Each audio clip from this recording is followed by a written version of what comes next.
Sahabat-sahabat pencerita, kita berjumpa lagi. Saat ini saya sedang berada di Paroki Ruto.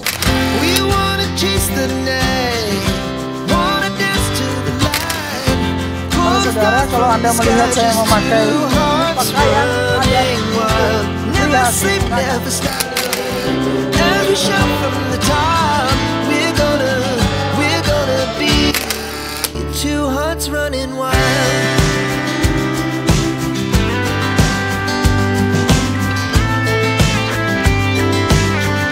sejarah Paroki Santo Martinus Ruto dan sekilas riwayat hidup dari misi pertama di wilayah Gereja Selatan Inerie. Kakek moyang suku Ngada yang mendiami pesisir selatan Ngada di kaki Gunung Inerie berhadapan dengan Laut Sawu berabad-abad lamanya hidup dalam kegelapan kafir. Mereka menganut kepercayaan asli seperti suku Ngada pada umumnya. Sekitar hampir 100 tahun lalu, berbarengan dengan berdirinya SR 3 tahun di Magilewa oleh para misionaris awam dari Flores Timur yang menjadi guru di tempat ini, berhasil membawa terang dan angin segar baru berdasarkan Injil Kristus. Puluhan katekumen telah dibaptis dan sempat dibukukan dalam Stambuk Bajawa. Pada tahun 1920, stasi Magilewa atau Inerie menjadi bagian dari Paroki Bajawa. Ada bukti tertulis tentang tumbuh kembangannya biji sesawit Martinus Ruto ini. Gereja baru didirikan sekitar tahun 1926 di Magilewa. Jadi ini bukan gereja pertama. Gereja pertama berada di Magilewa pada tahun 1926.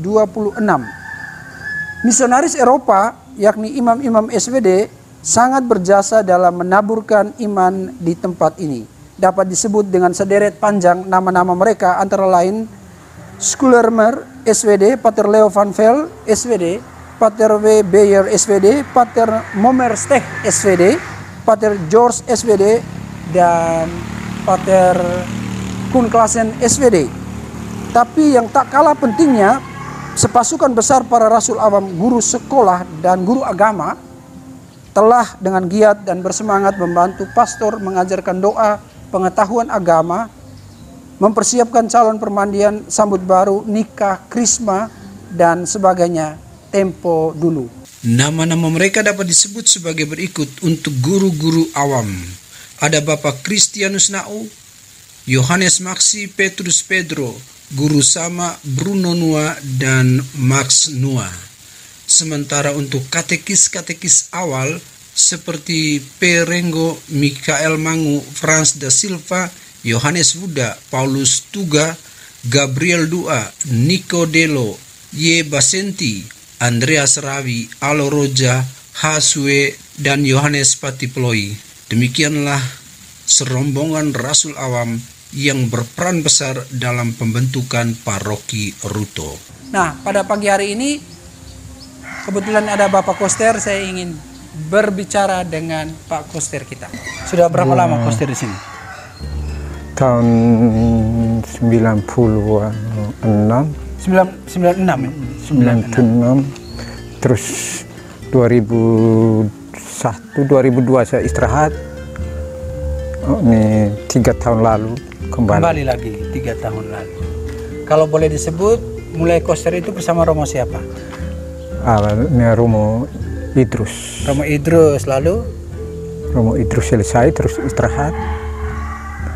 Ganti Romo Polos waktu itu Om Endi. Demikian sepintas percakapan dengan Koster Paroki Ruto, dan saya akan mengajak kita bertemu dengan Pastor Paroki Ruto. Saat ini saya bersama dengan Pastor Paroki Santo Martinus Ruto, Romo Carlo. Terima kasih untuk kesempatan kepada sang pencerita. Saya ingin tanya beberapa hal. Mungkin pertama, Romo Carlo bisa mengisahkan tentang perjalanan imamat dulu. Mulai tahun berapa, lalu bertugas di mana-mana saja tuh, ke teman-teman kita. Baik, saya ditabiskan tahun 2018, 1 Oktober di Paroki Santo Mikael Kota Baru bersama 3 teman. Lalu kemudian setelah ditabiskan, saya ditugaskan menjadi pastor rekan di Paroki Santo Petrus Martir Ndora. Setelah 3 tahun di sana, kemudian Yang Mulia Bapak Uskup memberikan kepercayaan kepada saya untuk menjadi pastor paroki di tempat ini, tepatnya tanggal 29 Januari 2022 saya datang ke sini dan kemudian saya bertugas sampai saat ini di tempat ini. Para sahabat, jika Anda melihat wajah pastor kita ini atau romo kita ini, Anda jangan mengatakan ini orang Spanyol. Kita mesti cari tahu ini orang dari mana sebenarnya aslinya. Saya aslinya orang Ndona, Kabupaten Ende. Itu bapak dan mama orang sana. Orang sana. Orang di, tidak ada campuran. Tidak ada campuran, asli orang Flores. Nah, pada semua orang di luar Flores, wajah Flores itu bukan hanya yang hitam seperti saya, ada yang putih juga. Baik, ini yang saya pakai tadi. Saya bilang ini saya pakai ini pakaian adat suku Ngada, secara khusus orang Luto. Ini mereka hadiahkan untuk Romo Karola. Saya bilang saya pinjam hanya untuk menunjukkan. Ya saya pakai. Ya terima kasih untuk pinjam saya. Baik, Romo, bisa Romo kisahkan tentang sejarah sedikit sepanjang yang Romo ketahui? Karena ini sebenarnya paroki yang ada di sini itu bukan di sini pada awalnya. Dari mana kira-kira ini? Baik, Paroki Ruto itu awalnya itu merupakan bagian dari paroki MBC. MBC Bajawa. MBC Bajawa. Kemudian pada tahun sekitar 1960-an itu, kemudian itu dia dianggap sebagai salah satu stasi. Tapi tempatnya ada di atas Magilewa.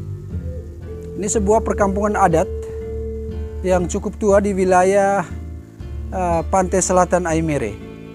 Tadi kita bergerak dari kapela yang ada yang dahulu menjadi paroki di tahun 60-an sebelum dia berpindah ke Paroki Ruto saat ini. Nah, rumah-rumah yang berada sekitar kampung ini ada 3 kampung, semua masih alamiah. Masih alamiah dengan ini. Nah, ini tante saya nih. Ini tante saya. Mari kita masih. Kita Payah Pak, kelihatan itu di sana. Ini dalam rangka apa ke sini tuh? Dalam rangka apa? Tinggal rumah. Katanya bilang orang dari Belgia datang. Besok. Itu dalam rangka apa mereka datang? Mereka mau kunjung. Kunjung belajar Kampung adat, iya. kampung adat. Maksudnya mereka bermalam. Di Magilewa sendiri itu terdapat 3 kampung besar. Ada 3 kampung besar itu, pertama Magilewa sendiri, lalu sebelah bawah gereja itu ada kampung Jere, dan ada 1 kampung lagi kita harus menempuh perjalanan sekitar 100-200 meter dari arah gereja itu ke arah sedikit perbukitan namanya Kampung Watu. Semuanya itu kemudian mereka berkumpul di situ, mungkin karena 3 peradaban kampung besar ini, kemudian pastor pada waktu itu memikirkan bahwa harus ada satu tempat pelayanan khusus untuk mereka. Itu yang paling dekat ke kampung mana nih kalau kapela itu? Yang paling dekat itu ke Kampung Jere, langsung bersebelahan. Nah, setelah ada di sini ya kurang lebih sudah berapa tahun nih di sini? Sekitar 2 tahunan. 2 tahun lebih. Apa pengalaman yang Romo alami secara spiritual yang menguatkan panggilan atau yang merasa bahwa ini hal positif yang perlu dikembangkan? Berkaitan dengan pengalaman-pengalaman iman, ada satu hal yang menarik untuk saya, ada perbedaan yang ya untuk saya cukup mencolok berkaitan dengan penghayatan iman umat ketika berada dalam gereja. Bagaimana tuh? Keheningan. Keheningan. Bagaimana dijelaskan? Di Ruto, kadang-kadang ketika kita mau pergi misa, di beberapa kapela manapun di stasi-stasi yang ada di paroki ini tuh, kadang-kadang kita tidak tahu bahwa orang sudah ada di dalam. Bagaimana Pak Mas? Maksudnya memang tidak ada orang? Orang ada, tapi mereka menjaga keheningan. Keheningan itu amat sangat terjaga. Anak-anak juga ikut di dalam. Ada keteladanan yang diturunkan pada bagian ini tentang keheningan. Anak-anak mengikuti keteladanan itu dari para orang tua mereka. Sehingga ketika di sini, ketika kita minta berkat anak-anak, mereka datang dengan sopan dan pulang dengan sopan. Jadi tidak ada anak-anak yang lari-lari saat? Tidak ada anak-anak di Paroki Ruto yang lalu lalang di lorong-lorong bercerita atau teriak-teriak, tidak mengatakan bahwa di tempat lain tidak hening, tapi untuk saya di Ruto ini saya menemukan keheningan. Kita benar-benar, orang benar-benar merasa bahwa mereka menyiapkan diri untuk mengikuti Ekaristi. Berkaitan dengan inkulturasi dalam perayaan-perayaan adat tertentu, Reba, Kasao, itu masih sangat kuat ya. Mereka kadang-kadang ada doa-doa yang mereka ungkapkan dengan bahasa-bahasa adat. Lalu saya sendiri sejauh ini saya mengikuti itu, berusaha. Beberapa misa Kasao atau misa Reba, itu teks itu disusun dengan bahasa-bahasa adat.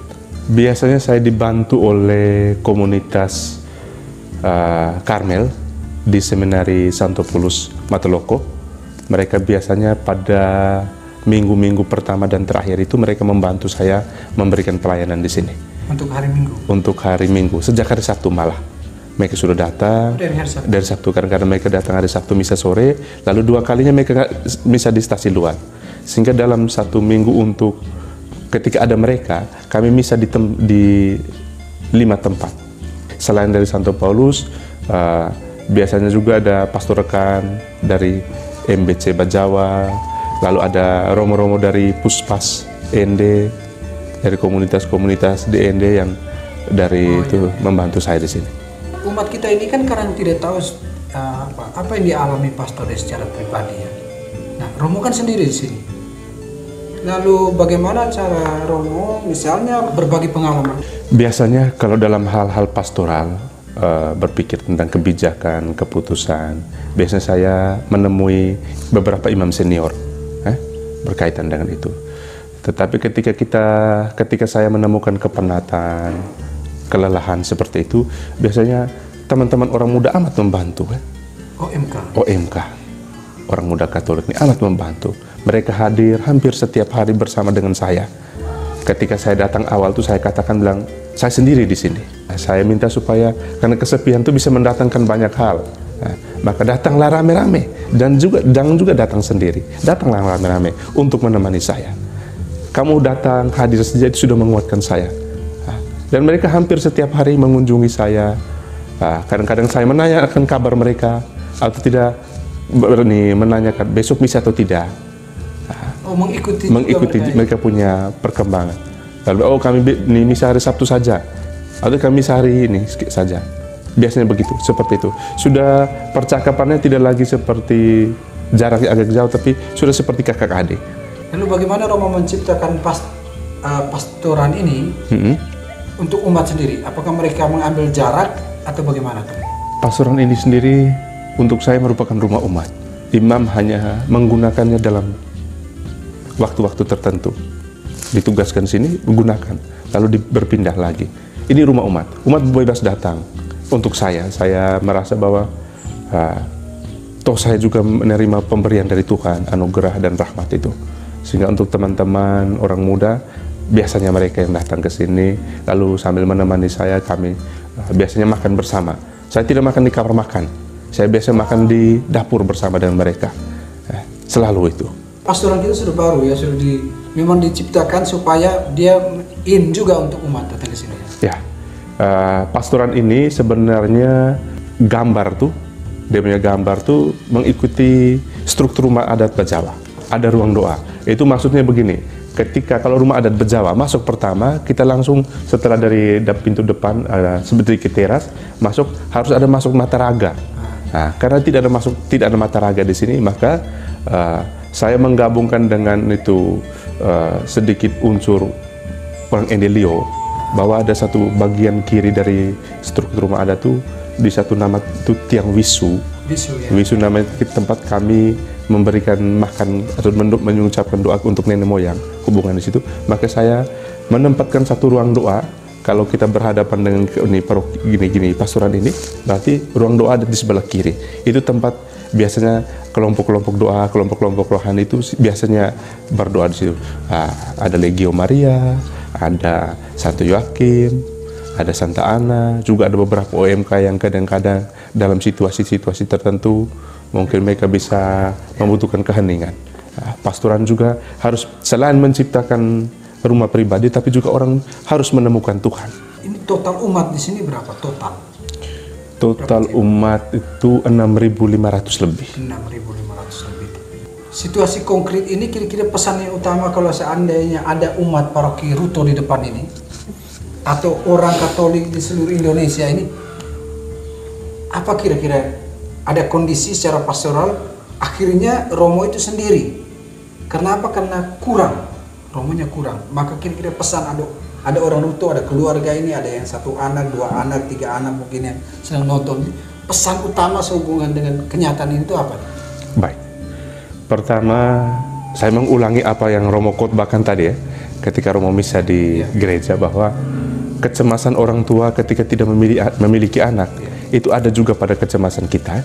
Besok-besok yang menggantikan kita ini siapa?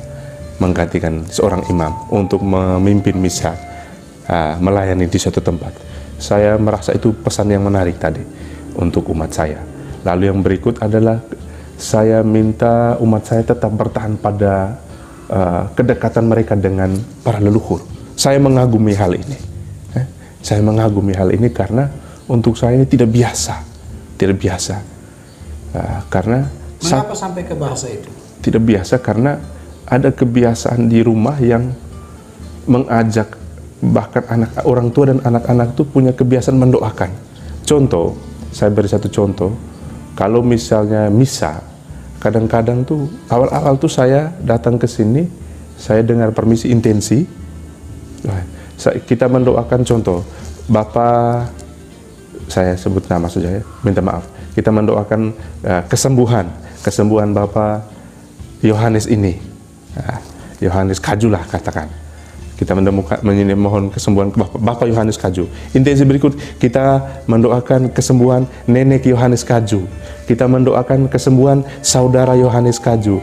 Kita mendoakan kesembuhan Kakak Yohanes Kaju. Artinya Yohanes, semua orang ini mendoakan orang yang sama, tapi dengan status yang berbeda. Artinya dalam rumah itu, anak-anak dibiasakan untuk mendoakan satu orang. Mungkin dalam rumah, orang tua sudah memberikan animasi bahwa kalau kita sudah bekerja, kita punya ungkapan syukur yang sama. Punya hak. Orang tua tidak bisa menjadi wakil bilang, "Oh Bapak, kita kasih doa, Bapak gabung satu kali," seperti itu. Tidak bisa. Tapi mereka masing-masing, karena nenek moyang juga, kalau mau mendoakan nenek moyang, saya juga diberkati oleh nenek moyang. Kakak saya juga diberkati nenek moyang. Adik saya diberkati nenek moyang. Mereka masing-masing dengan ungkapan syukur mereka. Sehingga itulah yang saya katakan bahwa ikatan orang Ngada, orang Ruto, yang saya alami ini, ikatannya amat kuat dengan para leluhur. Terima kasih banyak Romo. Ini ada banyak sekali pesan sebenarnya. Saya justru mau berhenti di pernyataan terakhir tadi. Secara pribadi sebagai orang di sini juga Romo. Saya orang di sini, Bapak Mama dari sini, Bapak dari Ruto, dari Pautei, terus Mama itu dari Kelitei. Terima kasih banyak saudara-saudara saya, umat paroki Ruto, karena kalian telah memberikan satu teladan soal bagaimana mendoakan. Karena kita mendoakan itu kita bertanggung jawab masing-masing ya, masing-masing kita. Orang lain tidak bisa mewakili kita. Itu pelajaran yang luar biasa. Romo juga mengalami, tapi saya secara pribadi sebagai imam, saya lalu sadar pasti kalian juga mendoakan kami para imam dengan seluruh pengalaman kami. Karena kekuatan terbesar kita adalah ketika kita saling mendoakan. Kalian mendoakan Romo Carlo, pastor paroki yang sudah memberikan diri untuk melayani kalian. Tidak hanya yang ada di paroki ini kan Romo, juga semua yang berada di luar paroki ini, entah dimanapun di luar di Pulau Flores atau di luar di pulau mana, di Jakarta, Surabaya. Kalian ingat bahwa ada Romo yang selalu mendoakan kalian untuk kehidupan kalian dimanapun itu. Sehingga mesti ada satu waktu kalian datang atau dengan cara apapun, karena kalian ada di situ karena pernah menjadi umat paroki Ruto. Terima kasih Romo, Tuhan memberkati. Amin.